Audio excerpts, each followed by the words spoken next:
ആകാശവാണി. ഇപ്പോൾ സുഭാഷിതം. ജയശ്രീ കുറുശ്ശേരി അവതരിപ്പിക്കുന്നു. ഈയിടെ എൻ്റെ ഒരു സുഹൃത്ത് ഗ്രാമത്തിൽ താമസിക്കുന്ന തൻ്റെ അനുജത്തി എടുത്ത ഒരു ഫോട്ടോ എനിക്ക് അയച്ചു തന്നു. അവരുടെ നാട്ടിലെ ഒരു പ്രകൃതി ദൃശ്യമായിരുന്നു അത്. പാടത്തിൻ്റെ അരികിലായുള്ള ഒരു കാവും അതിലെ മുളങ്കാടും വളരെ ഉയരത്തിൽ വരെ വളർന്നു നിൽക്കുന്ന വെള്ളിലയും. വളരെ മനോഹരമായ ഈ ഫോട്ടോ മുൻപ് എന്നെ ഏറെ ആകർഷിച്ചിരുന്ന, എന്നാൽ മനസ്സിൻ്റെ അടിത്തട്ടിലേക്ക് വീണു പോയിരുന്ന സമാനമായ ഒരു ദൃശ്യത്തെ വീണ്ടെടുക്കാൻ സഹായിച്ചു. പണ്ട് അമ്മയുടെ തറവാട്ടിലേക്ക് നടന്നു പോയിരുന്ന കാലത്താണ്. അന്ന് പാടവരമ്പുകളിലൂടെയും എള്ളിൻ പൂക്കൾ നിറഞ്ഞ പാടങ്ങളുടെ കുറുകെ മുൻപേ നടന്നവർ തെളിച്ചിട്ട എളുപ്പ വഴികളിലൂടെയും പ്രകൃതിയെ ആസ്വദിച്ചു പോകുന്നതിനിടയിൽ ഇതുപോലെ തന്നെയുള്ള ഒരു കാവും അതിലെ വെള്ളിലയും എന്നെ ഒരുപാട് ആകർഷിച്ചിരുന്നു. വൈകിട്ടത്തെ സൂര്യപ്രകാശം വെള്ളിലയിൽ തട്ടുമ്പോഴുള്ള ശോഭ പറഞ്ഞറിയിക്കാൻ സാധിക്കില്ല. ഇതൊക്കെ ഞാൻ പറയുമ്പോൾ ആ ദൃശ്യങ്ങൾ അതേ ചാരുതയോടെ മനസ്സിൽ തെളിയുക ഏതെങ്കിലും ഘട്ടങ്ങളിൽ ഗ്രാമജീവിതം ആസ്വദിക്കാൻ കഴിഞ്ഞിട്ടുള്ളവർക്കായിരിക്കും. ജീവിതത്തിൽ വളരെ കുറച്ചു കാലത്തേക്കാണെങ്കിലും അത് അനുഭവിക്കാൻ കഴിഞ്ഞത് എനിക്ക് കിട്ടിയ ഒരു നിധിയായി ഞാൻ കരുതുന്നു.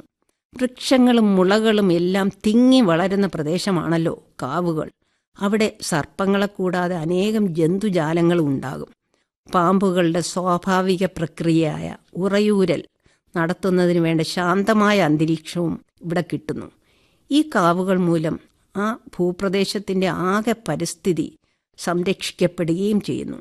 ഇതറിയുന്നതുകൊണ്ടാണ് ദീർഘദർശികളായ നമ്മുടെ പൂർവികർ കാവുകൾക്ക് വിശ്വാസങ്ങളുടെ പവിത്രത കൽപ്പിച്ച് അവിടേക്ക് മനുഷ്യരുടെ സുഗമ സഞ്ചാരം വിലക്കിയിരുന്നത്. കാലക്രമേണ പഴമയുടെ മൂല്യങ്ങളൊക്കെ വിസ്മരിച്ചുള്ള വിശ്വാസങ്ങളുടെ ബാഹ്യമായ ആചാരാനുഷ്ഠാനങ്ങളിൽ പാവം ജീവജാലങ്ങൾക്ക് ചൂടും വേദനയും തട്ടി.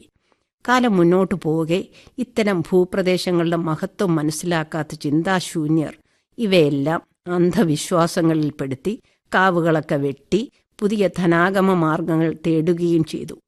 പഴമയുടെ മൂല്യങ്ങൾ സൂക്ഷ്മമായി നിരീക്ഷിച്ചാൽ മാത്രമേ അന്ധമല്ലാത്ത പല പഴമകളെയും നമുക്ക് വിശ്വസിക്കാൻ പറ്റൂ.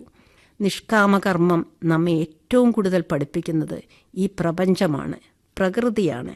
ഈ ഭൂമിയിലെ സകല ചരാചരങ്ങൾക്കും ജീവിതത്തിൻ്റെ ജീവൻ്റെ പ്രകാശം തന്നുകൊണ്ടിരിക്കുന്ന സൂര്യനാണ് ഇതിൻ്റെ ആദ്യത്തെ ഉദാഹരണമാകുന്നത്.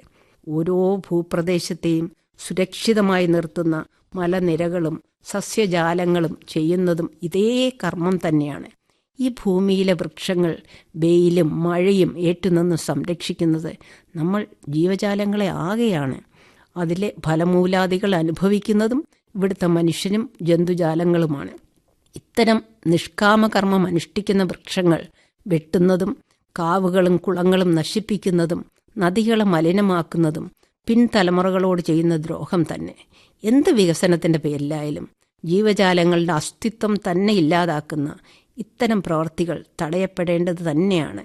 ലോക കാലാവസ്ഥയെ തന്നെ നിയന്ത്രിക്കുന്ന ആമസോൺ വനങ്ങളാണ് വർഷങ്ങൾ കത്തിയെരിഞ്ഞുകൊണ്ടിരുന്നത്.